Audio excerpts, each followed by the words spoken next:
J'ai connu Éric Zemmour d'abord par ses livres, comme de très nombreux compatriotes.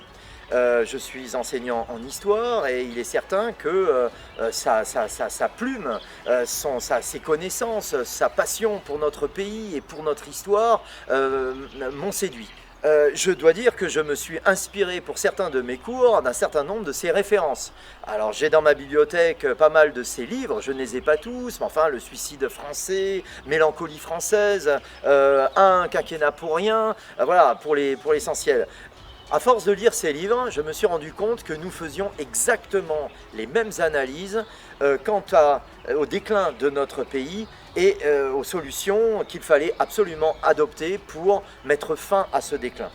Aussi, quand Éric Zemmour s'est lancé dans la politique, je me suis rendu compte que plusieurs points communs nous unissaient.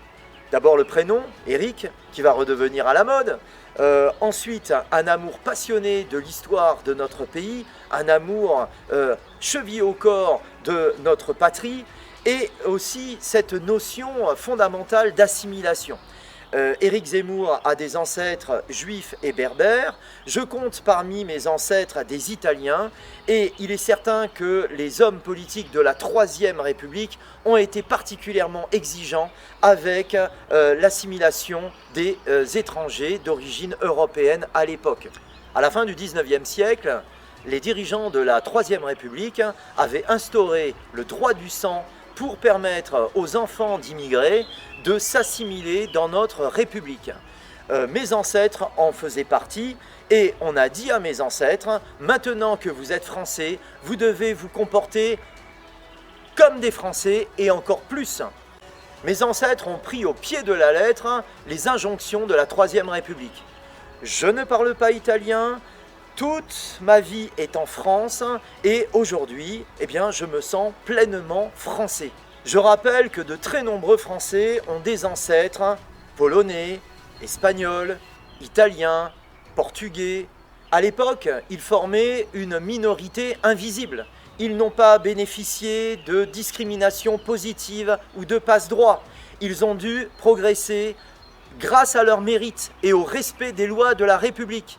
Et de très nombreux de ces Français de fraîche date sont morts sur les champs de bataille, à commencer par le dernier poilu de la Première Guerre mondiale, qui était d'origine italienne. Une nation est un organisme vivant qui ne doit pas se scléroser. Bien entendu, aujourd'hui, à l'ère de la mondialisation, les populations sont de plus en plus mobiles. Les gens se déplacent, se marient. Nous avons du métissage, nous avons des emprunts extérieurs, bien entendu. Mais le substrat de toute nation doit rester majoritaire chez lui. C'est une question de transmission de sa culture, de son identité. Ainsi, mon engagement est animé par une volonté farouche de défendre notre identité qui s'articule autour de 3 points. D'abord, notre belle terre du Gard, qui est notre patrie charnelle.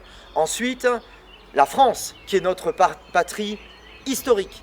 Et enfin, la préservation de l'Europe en tant que civilisation d'appartenance. Si vous m'accordez votre confiance et que vous partagez mes convictions, soyez sûr que sur les bancs de l'Assemblée, elles seront défendues.